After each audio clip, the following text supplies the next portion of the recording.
So the world is way bigger than we think? Exactly. In outer space, that whole idea was made to trap our minds, keep us inside an invisible prison. How would that even work? Millennia ago, Richard Constantine, part of the ruling Primordian families from lands beyond the ice wall, discovered the continents we now call Earth.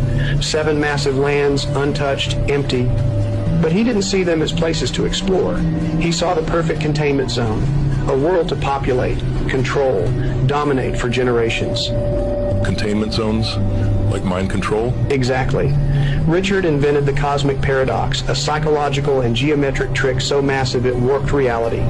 He convinced everyone the ice wall wasn't a wall, just the bottom of a sphere, and the sky above was everything. So the universe we see is engineered? Not fake, just designed.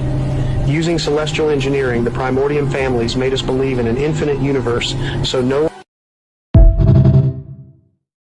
And what if our Earth isn't flat like most think? It's not even spherical like NASA is trying to convince us. And in fact, our world consists of many other worlds, and we live in one of the 170 cells. The supporters of this theory even have their own globe, where our world is covered with a dome and surrounded by a wall of ice. If we believe this theory, Antarctica is not just a continent as we know it, and it's a giant wall of ice that encircles every continent in the world. But you are probably interested in the main question: where should a person go to get to the worlds that are in neighboring cells? Presumably, the exits from our cell are in Antarctica. The first version says that the exit from our cell is behind these giant ice caves of unknown origin.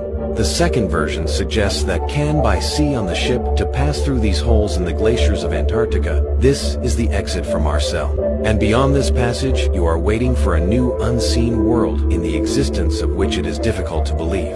The most curious thing is that in Antarctica, there is a real pyramid, and there is a theory that it was built by an ancient race that came to our world from another cell, which later erected the famous Egyptian pyramids.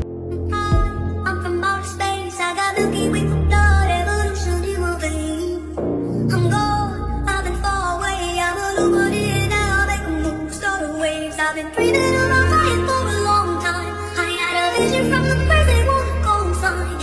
I'm officially delegated away.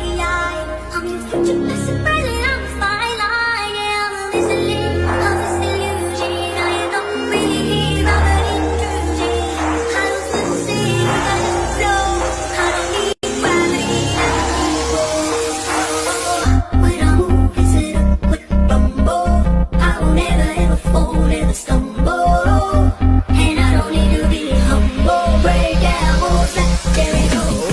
Think of it as a giant lake with all of the continents, okay, as islands. I can roll with this now. The shoreline of our world is Antarctica. The foundation of Antarctica is higher than any other continent. Everything that you know is a lie. The United Nations map, Flat Earth map, International Maritime Organization, Flat Earth map, World Meteorological Organization, Flat Earth map, International Civil Aviation Organization. These are the things that control the world. Why do they all have Flat Earth maps? What about this? Whoa. This makes sense. What if we lived here? What if this is where we lived?